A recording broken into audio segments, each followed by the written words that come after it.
The final step of our planning is to create this drawing file. This is a set of blueprints that we can print off for our candy dispenser so that we can go out in the shop and make this to the dimensions specified as we have drawn them in our 3D modeling program.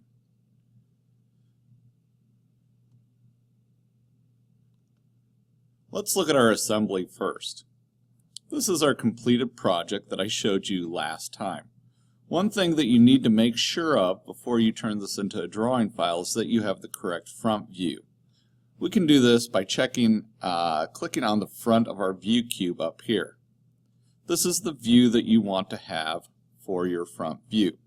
Now, if you don't have this set as a front view, you can go ahead and position your object into that view. Then you'll come over to this arrow here and you can reset your current view as front. So this is the view that you want to have set as the front on your view cube. Once you have it set as the front on your view cube, you're going to want to save your assembly file. So I'm going to just do a save as and call this candy dispenser.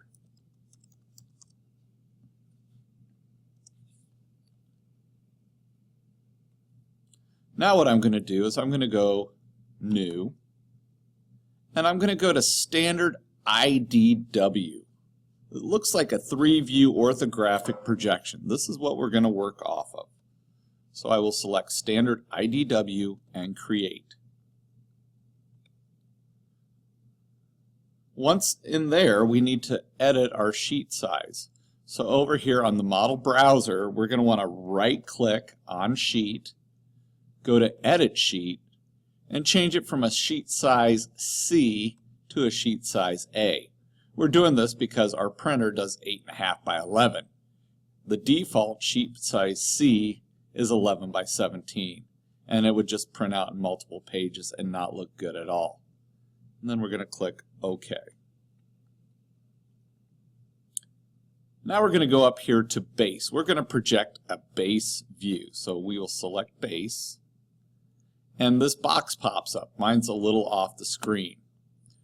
Now, one thing I want you to notice is what the scale is set at. It says the scale is 1:1.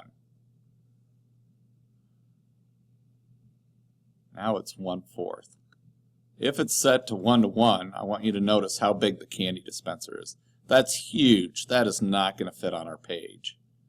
So I'm going to make sure that I'm using the 1/4 scale. This is where 1/4 of an inch equals 1 inch.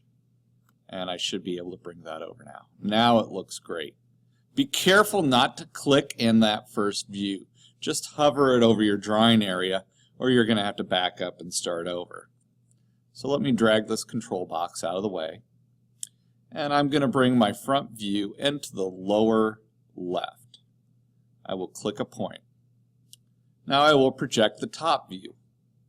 So I'll go directly above, and I'm going to leave plenty of space between the views so that I can annotate with dimensions. I'll click that one up there. I'll do the same thing for the side view. Click that into place, and then I'll come up to this corner and I'll get a nice little pictorial isometric that will complete a working drawing format, and I'll click that one. Now I need to right-click and select Create. Now I have my orthographic projection that I can annotate with dimensions, and I have an isometric pictorial that gives a picture-like representation of the object that we're going to create. Now I'm going to come over here and I'm going to select the Annotate tab. I need to provide some dimensions so I know what sizes my pieces will be when I go to cut them out in the shop. And I'll use my dimension tool. This will work the same way that it does when you're applying dimensions in 2D Sketch. Now, a couple of rules of dimension. You want to try and place all your dimensions between the views, and you want to really try not to repeat any information, or you'll have far too much information on the drawing and it'll become confusing. So let's start dimensioning this. Let's look at our base. And it's going to be 5 inches. I'll select OK. let's look at the thickness of our base, and that'll be 3/4 of an inch. Now let's look at our spacer in the middle there. That is 3/2. And let's look at our top. 4 inches. Let's go ahead and set our offset between the top and the base. That is 0.5.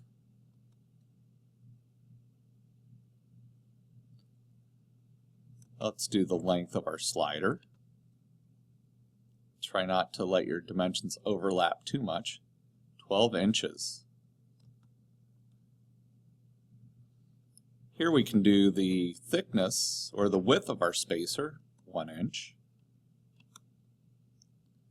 And we can also do the width of our slider.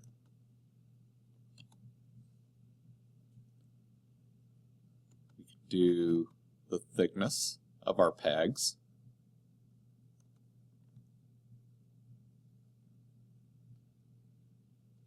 Let's try and set the height of our peg.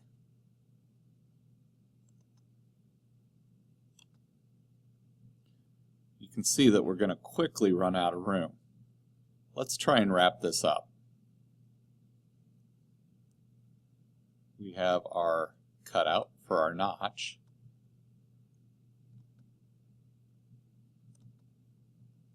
Okay, so let's look at this closely.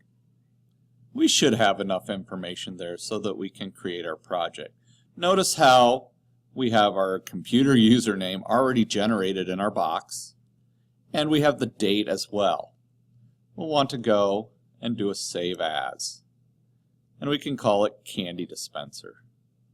It already defaults to that because that's what I named my assembly, and we'll click save. Now it is in a printable format that I can take to the woodshop and produce as a project. Congratulations, you've got your complete set of plans ready to go.